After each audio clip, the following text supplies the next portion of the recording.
दुर्योधन ने गुरुपुत्र अश्वत्थामा से कह दिया कि यदि हम नहीं बैठ पाए हस्तिनापुर की गद्दी पर तो इनको भी नहीं बैठने देंगे, मरते मरते इनको मार के ही जाना है, चाहे अब छल से मारना पड़े, मारो। अश्वत्थामा ने सोते हुए पांडवों को मारने का प्रयास किया, लेकिन जाको राखे साइया मार सके ना कोई, बाल न बाका कर सके जो जग बैरी हो।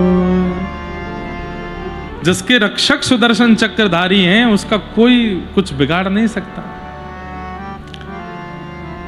पांडवों की रक्षा के लिए भगवान रात्रि सोते हुए पांडवों के पास गए और बोले, अरे चलो चलो, युद्ध जीतने के बाद हंस का दर्शन करना चाहिए, वो मंगलकारी होता है, मेरे साथ चलो। सोते हुए पांडवों को ले गए, लेकिन द्रौपदी के 5 पुत्र सोते रह गए। अश्वत्थामा ने अंधेरे में जाना कि यही पांडव हैं और तलवार निकाल करके द्रौपदी के 5 पुत्रों का सर धड़ से अलग कर दिया। प्रातःकाल का समय हुआ, द्रौपदी रोने लगी। अर्जुन ने प्रतिज्ञा ले ली कि जिसने भी इन 5 बालकों को मारा उसको जीवित नहीं छोड़ूंगा। भगवान ने अर्जुन का हाथ पकड़ा, क्रोध में निर्णय नहीं लेना है। एक बात बहुत ध्यान से सुनिएगा बंधुओं, क्रोध सबको आता है संसार में, किसी को कम किसी को बहुत ज्यादा। क्रोध करिए, बुराई नहीं है, पर क्रोध में अगर हमारी कही एक बात मान सको तो मान लीजिए। क्रोध आने पर बोलिए मत, बोलो मत, क्योंकि सारे काम बिगड़ते ही तब हैं जब क्रोध आता है और व्यक्ति बोलने लगता है। आप कैसे भी करके, अब ये कैसे करना ये आपके ऊपर निर्भर करता, कैसे भी करके नियम बना लो कि क्रोध आवे और हम मौन नहीं बोलेंगे, बोलना नहीं है। हमको ऐसा लगता है कि शायद बोलने से क्रोध घट जाता, नहीं घटता, वो और तीव्र होता है। और उस समय नहीं पता चलता, जब अगली बार वो क्रोध आता है तो पहले से भी ज्यादा तीव्र आता है, क्योंकि पिछली बार बोल करके आपने क्रोध को सहानुभूति कर दी, अगली बार वो और प्रचंड बन के आता है।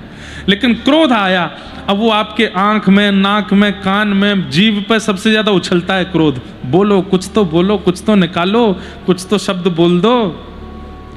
लेकिन आप अगर घूंट पी जाते हैं उस क्रोध का, नहीं बोलते, तो अगली बार जब क्रोध आएगा ना, तो क्रोध को पहले से ही पता है कि यार मैं आता तो हूं, ये करता कुछ नहीं है, तो वो पहले से ही नाजुक नाजुक आएगा।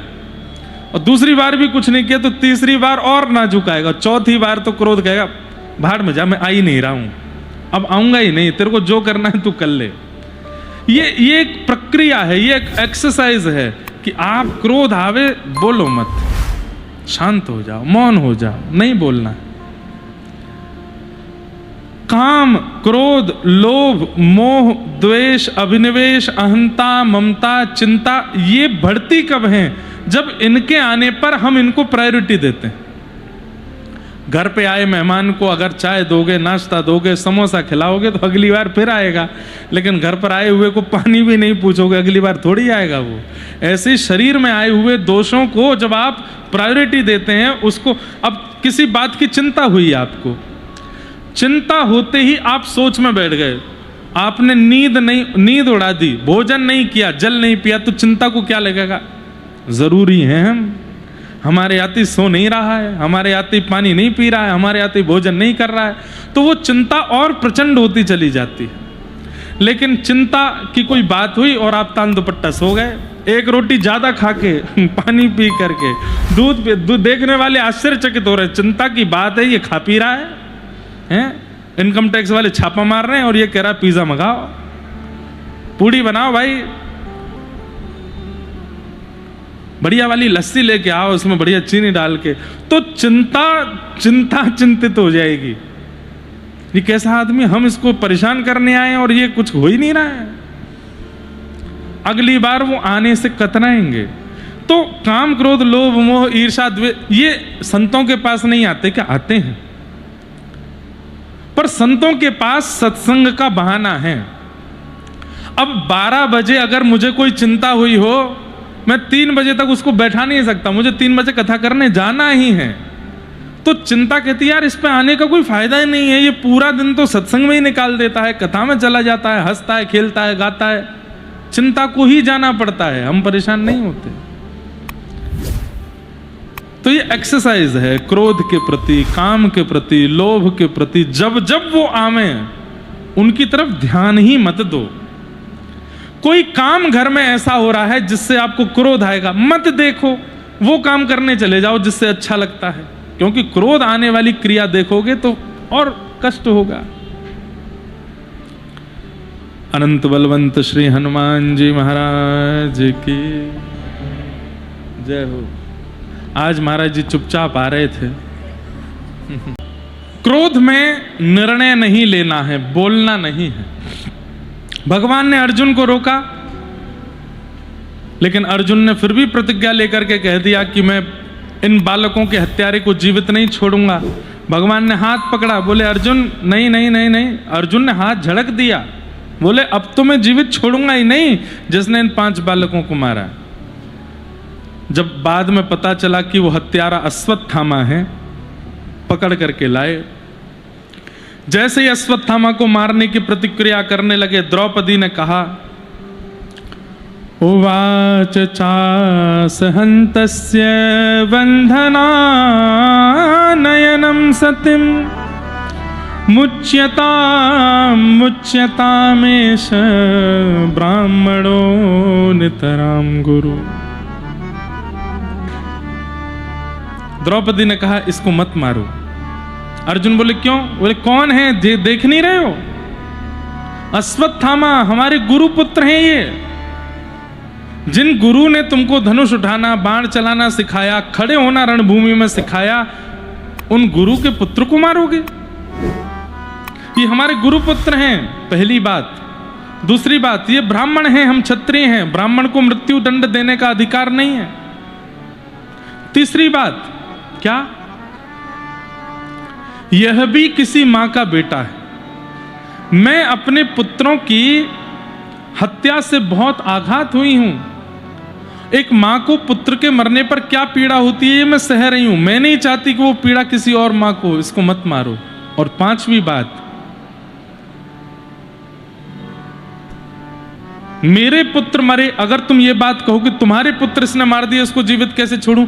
पुत्र मेरे मर गए, लेकिन मेरे पति तो जीवित हैं। एक सहारा मेरे पास है जिनके साथ मैं रह सकती हूं, पर इनके तो पिताजी को पहले मार दिया गया महाभारत युद्ध में, तो मतलब मां विधवा है। अब इसको भी मार दोगे तो अकेली हो जाएगी, इसको मत मारो। द्रौपदी की बात सुनकर के दूर खड़े हुए द्वारिकाधीश ताली बजाने लगे, आनंदित हो गए। सबने द्वारिकाधीश की ओर देखा कि आप इतने प्रसन्न क्यों हुए?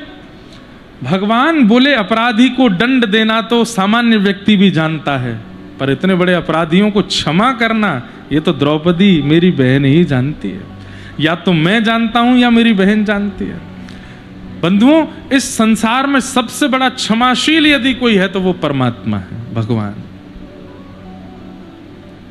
हम सब वो क्रिया करते हैं जो उनको बिल्कुल प्रिय नहीं है, लेकिन फिर भी वो हमको रोज क्षमा करते हैं। हर दिन, हर क्षण, हर पल क्षमा करते हैं। पति ब्याह करते ही पत्नी को बता देता है ये मुझे पसंद नहीं, ये मुझे पसंद नहीं, ये मुझे पसंद नहीं, ये मुझे करना नहीं। पत्नी भी कह देती हाँ मुझे भी ये पसंद नहीं, आप भी मत करना।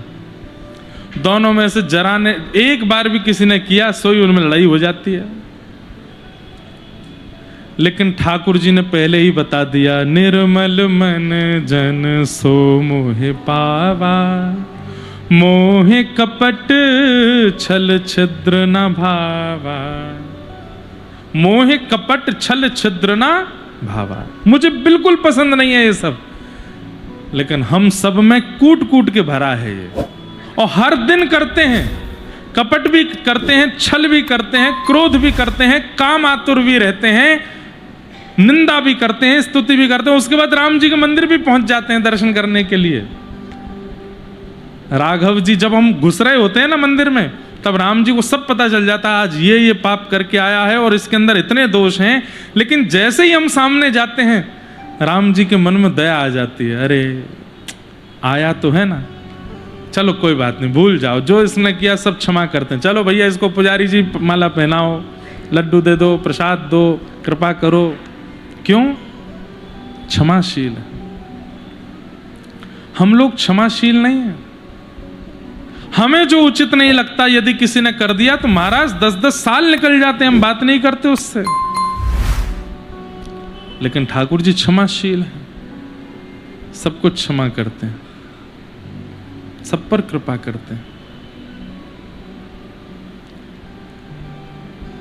और आज वही क्षमा का गुण जब द्रौपदी में ठाकुर जी ने देखा, भगवान प्रसन्न हो गए और प्रसन्न होकर के द्रौपदी को अपना नाम दे दिया।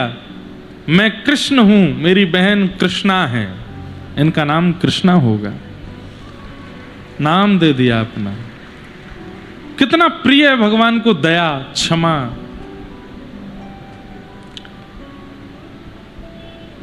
अर्जुन को भगवान ने समझाया कि ब्राह्मण है इसको मत मारो, लेकिन बालकों का हत्यारा इसलिए छोड़ो मत, इसलिए इसका अपमान कर दो, इसके दाढ़ी मूंछ काट करके इसको सभा से निष्कासित कर दो। अपमान करके भेज दिया। उत्तरा के गर्भस्थ शिशु को मारने के लिए ब्रह्मास्त्र छोड़ दिया अश्वत्थामा ने। उत्तरा दौड़ी दौड़ी भगवान के पास गई, भगवान ने अंगुष्ठ मात्र रूप धारण करके नासिका श्वास नली से भीतर प्रवेश करके अपनी चक्रा नाम की गदा को भगवान ने इतनी द्रुत गति से घुमाया कि गर्भ के बालक की रक्षा हुई। यही बालक जन्म लेने के बाद परीक्षित हुए, उत्तरा के बालक।